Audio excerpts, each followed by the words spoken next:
This does not smell right. One of them is telling the truth, one of them is not. We just want to know what happened and why our baby didn't come home. This does not smell right. That's not me saying it. That's Reverend Al Sharpton standing next to a grieving mother, telling reporters exactly what a lot of people watching this story have been thinking for days. An 18-year-old kid goes out on a boat with his friends for the 4th of July, and he never comes home. Here's the thing, though. This isn't a story about a shadowy criminal conspiracy with a bow on it. Not yet, anyway. This is a story about a family that says the pieces don't fit together, and honestly, when you lay them out one by one, it's hard to argue with them. In fact, Christine and Elmore Wansley told Good Morning America, GMA, in an interview today, we just want honesty and transparency. We want a thorough investigation. We want that same respect that would be given to anybody else, and that's it. We just want answers. Let's start with what we actually know. Nolan Wells was 18 years old, a graduate of Ocean Springs High School, a football player at Southwest Mississippi Community College. The kind of kid, by every account from people who knew him, who was always the one with a camera out, always filming, always taking pictures. His own mother said it herself. She'd be getting ready for bed and he'd come find her just to snap a photo. That detail matters. Stay with me, because it's going to come back. On July 4th weekend, Nolan was out on Horn Island right off the Mississippi coast with a group of friends. Reports say more than 200 people were on that island that day. Boats everywhere. Music, laughing, the whole holiday scene. And somewhere in all of that, Nolan disappeared. He didn't get on the boat back with his friends. His family doesn't know why. His mother, Christine, said it flat out in an interview. I cannot fathom why he would stay behind. Christine telling GMA, quote, that we cannot answer. I can't fathom why he would. Elmore saying, we always told him, if you go with a group, you stay with a group. His stepfather Elmore said something that stuck with me. He said they always taught their kids one rule. If you go with a group, you stay with the group. Nolan didn't. There's also this. Christine apparently told GMA that they tracked Nolan's phone using the Life 360 app. His body was found that Monday washed ashore on the island, and that's when the questions started piling up, not slowly. All at once. His phone. He didn't have it with him. Now think about that for a second. An 18-year-old kid, the kind of kid who documents everything, who's practically famous in his own friend group for always filming. And he leaves his phone behind if he's staying on the island. That doesn't track. Doesn't track at all. When you think about the story that they are presenting, that Nolan chose to stay behind. That's what they're saying. And he also brought up something that makes you stop and think. Nolan's phone. His phone? He wouldn't take that with him if he's going to stay behind on the island? I mean, we're talking about an 18-year-old kid. What teenager would leave their phone behind if they're going to stay on this island? What teenager wouldn't take their phone? But here's where it gets stranger. His phone wasn't lost. It was with someone else. What we've been told does not make sense.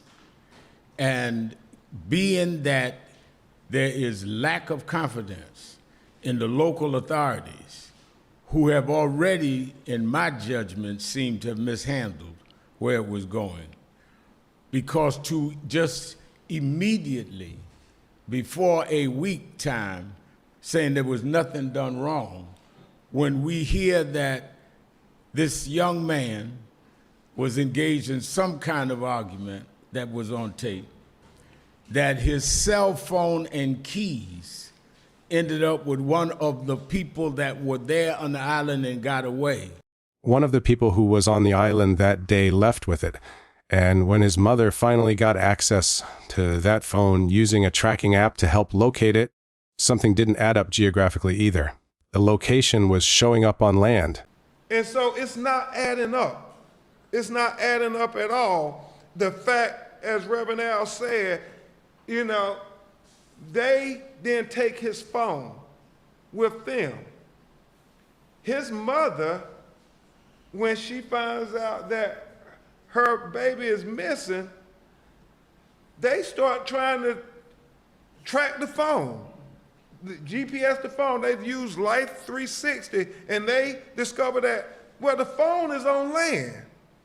The phone is on land, but you're saying he went missing on the island. And so it's not adding up. Not the island, land. Now here's where it gets interesting. There are reports of an altercation that day, caught on video. You can reportedly hear Nolan's voice raised, saying something like, "Give me my phone, what are you doing?" And then the fact, Reverend Al, that they have this video of an argument that is going on. And you know, thank God, all young people, they have cell phones, and anytime you hear people raising their voice, they start the video. And so you hear on the video, Nolan saying, "Give me my freaking phone. What are you freaking doing?" And that becomes even more relevant. That's not speculation on my part. That's what's been described from the footage that exists. An argument about his phone. The same phone that ended up somewhere it shouldn't have been. And then there's Snapchat. When Christine and her sister finally sat down and went through Nolan's phone, they went straight to Snapchat because that's what teenagers use. That's where the day would have been documented, chat by chat or by photo. And there was nothing. No saved pictures, no snaps from that day at all. She said they got into the phone before the 24-hour expiration window closed, which means under normal circumstances, some of that content should have still been there. It wasn't. I need you to just sit with that for a second. From there, we heard from Christine, Nolan's mom, talked about what happened when she finally got her hands on that phone. So when we made it home, my sister and I actually went through Nolan's cell phone, particularly Snapchat, because that is so popular with the children. And when we opened it up, there was nothing. There were no saved pictures. There were no snaps from that day. And we did open it before the 24-hour expiration. So we found that very concerning, only because anyone who's ever been around Nolan will tell you at social gatherings, he's taking videos, he's taking pictures, he's even come up to me when I'm getting ready to go to bed, "Hey, Ma, come on, take a picture of me." You know, like he just, that was Nolan. So that's why we feel that things may have been deleted. Not jump to conclusions. Just sit with it, because on one hand, authorities investigating this, the Jackson County Sheriff and the County Coroner, have said publicly that right now, there's nothing pointing them toward a crime, no signs of physical injury, nothing that tells them, at this stage, that this wasn't a tragic drowning. On the other hand, you've got a mother who says this story doesn't line up. You've got an attorney, Ben Crump, pointing out that the accounts from Nolan's friends contradict each other. One version says Nolan told a young woman he was heading back to the boat. Another version says he told the boys he was choosing to stay behind and talk to her. Two different stories. They can't both be true. Now we go to Ben Crump, and he claims the stories about what happened to Nolan just doesn't match. The glaring contradictions just jump out at you. The fact that he is there with his friends, and you look at all the videos, it seems to be he's the only black on the island, or maybe one other, but not many.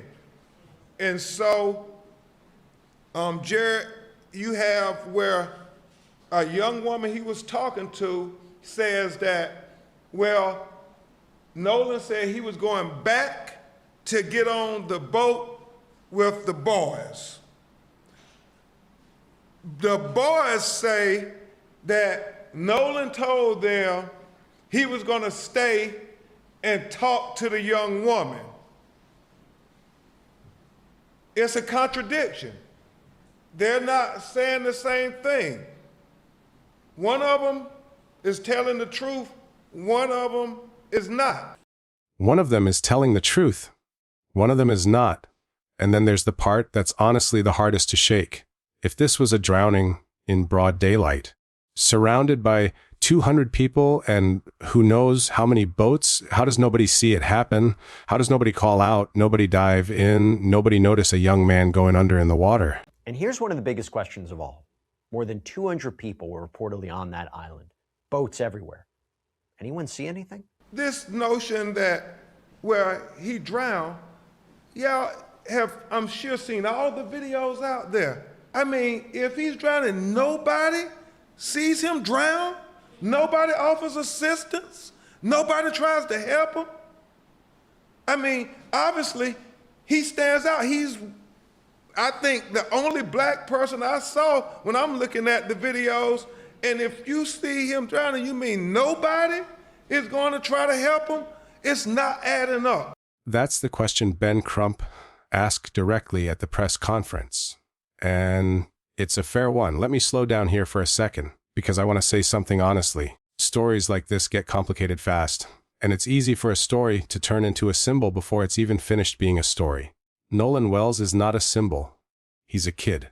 He was 18. He had a family who loved him enough to fly his body to Washington, D.C. for an independent autopsy, separate from the state's official one, because they didn't trust that they'd get the full picture otherwise. Colin Kaepernick reportedly helped pay for that autopsy.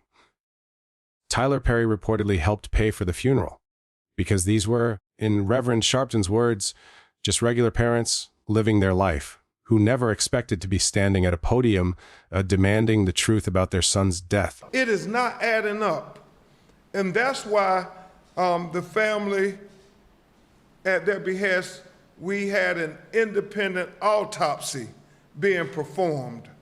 And we thank Colin Kaepernick for helping to pay for that independent autopsy. And we thank Tyler Perry for helping to pay for the funeral. Because as Reverend Al said, these were just regular parents going about their life. They weren't expecting any of this. That's the part that should stay with you more than any theory. So where does the investigation actually stand right now? The Jackson County Sheriff's Office says the case is still open. They've asked anyone who was on that island on July 4th to come forward with information, and specifically, they've asked for unedited photos and videos from that day because they know there's footage out there that hasn't surfaced yet. The sheriff adding, according to WAPT, I would urge anyone that has information or that was on the island to take down as much information as they can to piece together what happened. The sheriff himself said publicly that the family deserves the truth and that it's going to take hard work and time to actually get there. Sheriff Ledbetter telling outlet WXXV, right now, I know time is of the essence, but folks want answers 10 minutes ago, and unfortunately, that takes time to get the accurate information. It's going to take a lot of hard work. I think the family deserves the truth, and that's what we're here to provide for them and for the public. The state medical examiner already completed one autopsy. Toxicology results are still pending, and that alone can take weeks. The independent autopsy commissioned by the family was expected to bring some resolution, but as of the press conference this week, those results still hadn't been released either. So here's where we're left, a family with a list of unanswered questions that keeps growing instead of shrinking. A phone that ended up somewhere it shouldn't have. Deleted content on an account that should have still had it. Contradicting stories from the last people to see him. And a beach full of witnesses who apparently saw nothing at all. None of that proves a crime happened. I want to be clear about that because it matters. But it's also not nothing. And a family that's been told more than once that there's no evidence of foul play, while sitting on a list of details like this, has every right to demand a deeper look. This isn't over. The sheriff's office says the investigation continues. The family says they're not going anywhere until they get real answers. And there's still an independent autopsy result the public hasn't seen yet. So I'll ask you the same thing the family is asking the people who were on that island that day. If you saw something, anything, that day, would you come forward? And for everyone watching right now, what part of this story doesn't add up to you the most? Drop it in the comments because this is a case we're going to keep following until there's an actual answer, not just more questions.